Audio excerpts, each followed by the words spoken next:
We know Medina's capable of towards the back half of the year. He really put the fire on. What about Jordy Smith?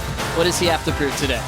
Well, you know, Jordy's coming off an injury, so... Still moving around the lineup, and now setting this one up is last year's world champ, Gabriel Medina, just up and out.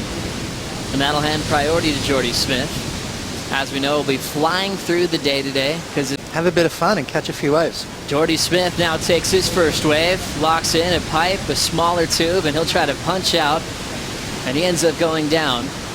Remember, Medina had the .37. Now Jordy almost getting completion on his back end. Medina in position now to answer. High line pump, section lands on top of him and takes him down again. Out here, but you know, that's what can happen at Pipeline. I mean, it's one of those spots. It's not an easy wave to ride. It's not an easy wave to work out. It's, you know, shifting and changing, and then when those big sets come through, it as well. You know, it's takes a while to get things going out here. Jordy once again looks, grabs around the takeoff, pulls in, and the end section takes him down for a moment, but he'll punch out.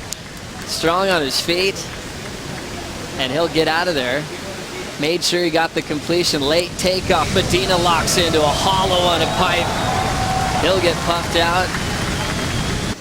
Let's have a look at Jordy's wave here. A little bit of a smaller insider, just pulls in. As you said, that end section grabbed him, but then somehow fights his way through.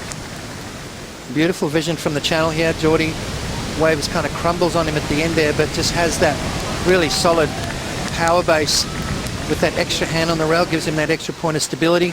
Medina, a different style of tube ride, pulls straight up and in. I think Medina's going to get the advantage on that exchange right there, Joe. Just a late...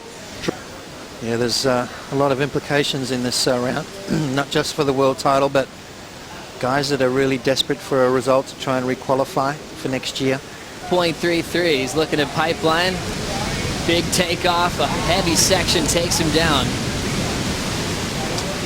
You got Julian Wilson and Felipe Toledo. Medina's pulling in. He's deep. He's going through. He comes out. Beautiful ride there. You can see the camp enjoying that, of course. And Medina has found a flow out here. Beautiful late drop, and you know, just that ability to pull straight up and in.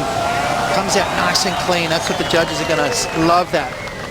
You know, they want to see that late entry. They want to see that critical drop, that commitment right there to just pull up into the barrel and then come out nice and clean, untouched. That's going to be a great score from Gabriel Medina. A 7.67. How'd you like the takeoff? Yeah, I like the fact that he pulled straight up and underneath it. I mean, the confidence in his equipment, the confidence in his ability to just drive off the bottom and pull in nice and deep.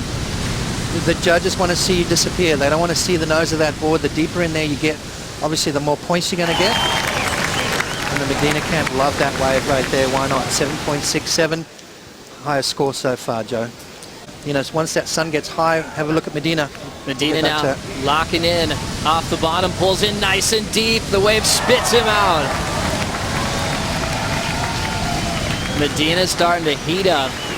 His wave selection is incredible in waves of consequence, and he'll look to better a 5.33. Is being a world champion help you surf Pipeline, or is that just totally, you know, off the mark there? I don't know. I mean, for me, every time I paddle out, it's a clean slate, so you have to figure it out and adapt. But I think Gabriel, he's just really confident. He knows how to handle himself in the lineup, and I really like how he's paddling and catching a lot of waves. I think out here today, it's easy to get caught in the rip, so he's just catching a lot and staying in a good rhythm. I think that's really good. Super smart. Is priority a dangerous thing to have in shifty conditions like this? Definitely. I hate having priority in situations when there's a lot of water moving, and especially in beach breaks. It's like you should just throw the priority out the window and just focus on yourself. Looking into the barrel when it slows down, I know you were psyched on that. What do you see that Gabriel's doing? Is there any kind of... It's Jordy Smith having a look. Big takeoff for the South African. He'll slam on the brakes quickly on his backhand, looking to pack a big section. He'll straighten out, and he'll end up stepping off. We know there's no soft parts of the reef, but hanging in there, at least he got away from the impact zone.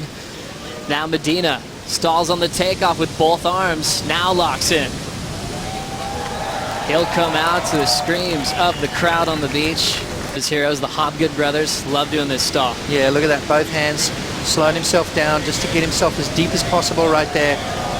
Comes flying out the end. So Medina having a bit of fun today. Jordy Smith on a good size wave. Now this was, talk about how you use part of your body to slow down. Jordy not quite getting in the tube right there. So that's not going to be a big score for Jordy, but it's got him out of that sitting position. You know, you sit there too long, those nerves start. And they're going to examine him and take care of him. But once again, the dangers of pipeline are real. Thank you, Strider. Meanwhile, seeing Medina pull into a bomb. The wave spits hard and ends up into a closeout section. Medina's already up as he still has the lead over Jordy Smith with just a few seconds on the clock. Comboing Jordy with a 15.84 combined total. 7.67, 8.17 back-to-back. Medina moves into round 4. We talked about how this was really top-heavy. And round 3, heat 2 with plenty of time, but still all of our focus on waiting for reports from Bede Durbridge. Came up on his own right, took some breaths that looked painful,